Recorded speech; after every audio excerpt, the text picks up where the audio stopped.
Hello Grand Archive players, let's answer a rules question. What are the attributes of a copied object? Let's say you control a Verucan Acolyte.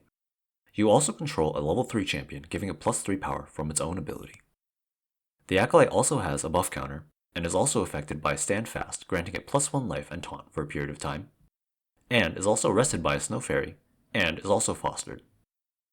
Then you play a Clockwork Amalgam to copy it. What does this copy look like? A copied object inherits certain attributes from the thing it is copying. For the purposes of copying effects, I'm going to put an object's attributes into one of 3 categories. One is the base values of that object. This includes its cost, name, element, type line, text box, and stats. So basically, everything on the original card. Imagine you open a copy of a card from a pack. Accounting for errata, those are its base values, unmodified by any effects within the game.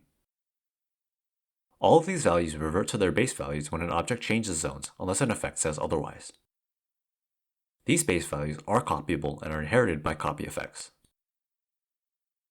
Second are special modifications to an object's values that are specified by copy effects. We'll revisit what this means a bit later. For the purpose of this video, I'm going to call these copyable values. As the name implies, these are also inherited by copy effects. Third are pretty much all other modifications to the object, which I'll collectively call imposed values.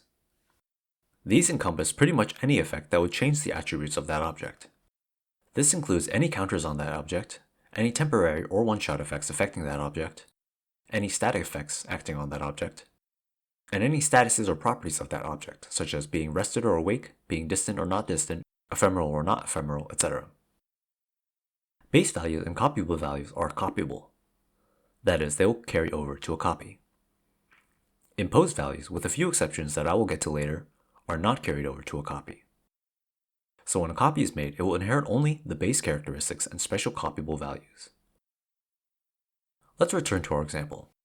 The Clockwork Amalgam attempts to copy the Verucan Acolyte. The base values of the copied object are having 3 reserve cost, being named Verucan Acolyte, being fire attribute, its abilities, etc. The Clockwork Amalgam will inherit all of these values. It will also be a base 0-1 regardless of the current modified stats of the copied Acolyte. It will have the ability that statically grants it plus 3 power and the on-enter ability. Note that due to the way Clockwork Amalgam is worded, it will indeed get the on-enter trigger as the copy enters the field. So those are the base values. In this case, Clockwork Amalgam also has one of the special copyable values that I mentioned earlier. These can usually be identified in a copy effect with the phrase except it has/is blank that specifies the new copyable value. Clockwork Amalgam gives the copy the additional ability of, at the beginning of your recollection phase, you may return this to your hand. The copied object will have this extra ability tacked onto it in addition to its base values. The copy will not inherit any other effects that were affecting the original Verucan Acolyte. The copy will enter in its default state, that is, without any buffs, awake, not fostered, not affected by any snow fairies, etc. So the final values of the copy are a base Verucan Acolyte with the special copyable ability from Clockwork Amalgam's own effect.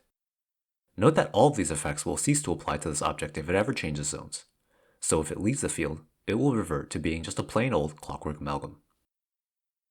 Now let's look at the same example, except this time, rather than making a copy of the Acolyte, we are turning the Acolyte into a copy of Jub Bird, Mimsy using its on-enter trigger. What does this copy look like? As before, the only values that will change will be the base values and copyable values. In this case, rather than turning something into a copy of the Acolyte, we're turning something into a copy of Jub Bird. So the base values are 3 reserve cost, name is Jub Bird, Mimsy element is Crux, etc. If there are any effects acting on the original bird, those wouldn't get carried over to the copy.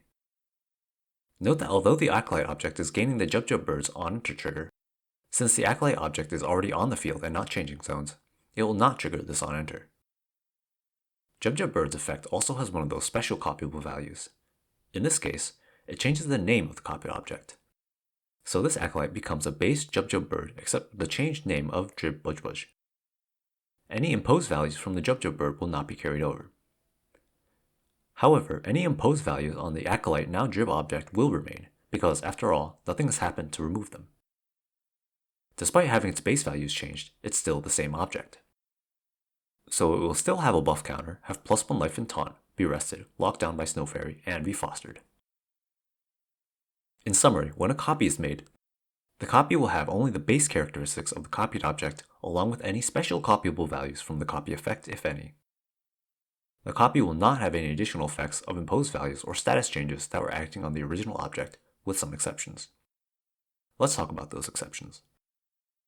Some properties or states only pertain to objects. These are properties such as awake or rested, distant, fostered, ephemeral, etc. Some other properties affect card activations as they are on the stack and are carried over to the object on the field from the stack when that activation resolves. Currently, these activation properties are prepared, brewed, and imbued. An effect copying an object with any of these three properties will carry over that property.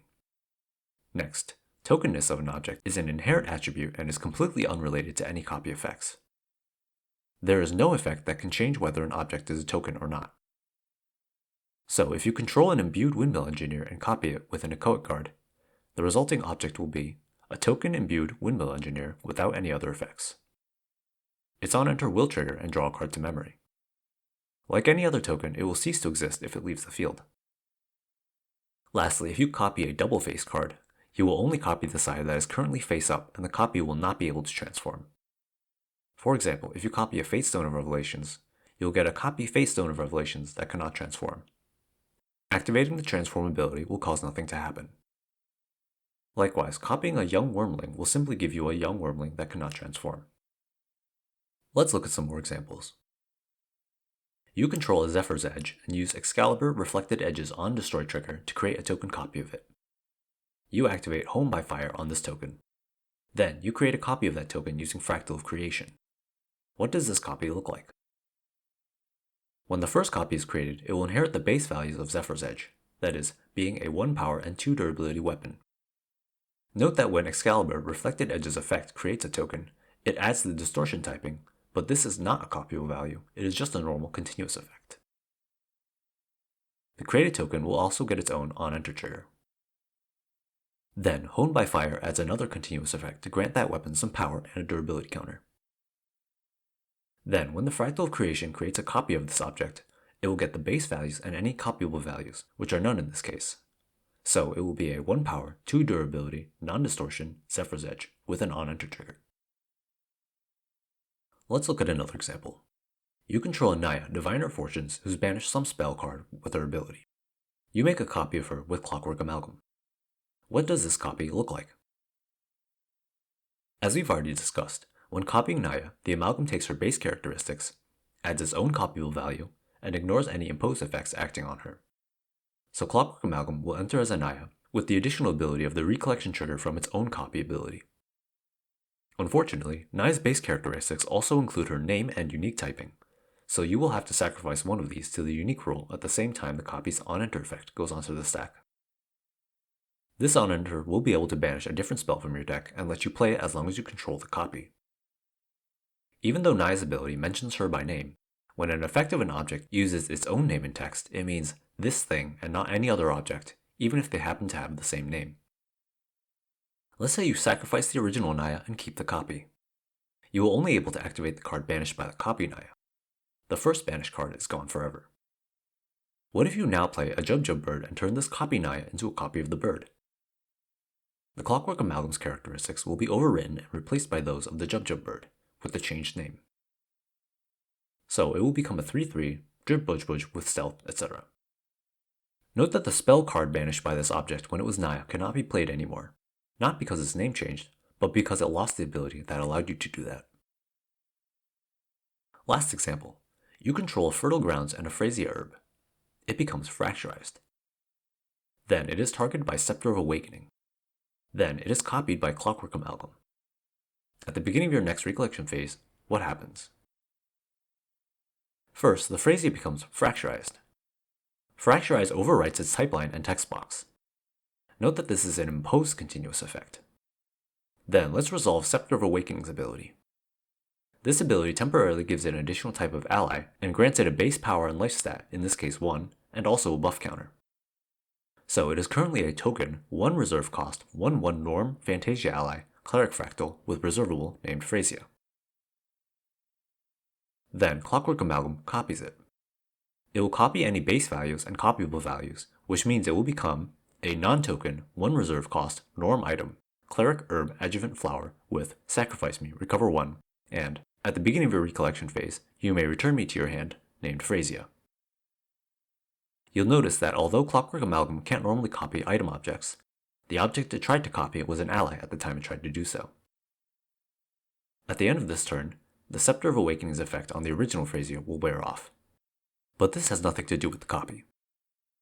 At the beginning of your recollection phase, you will have 2 triggers, one from the Clockwork Amalgam copy and one from Fertile Grounds.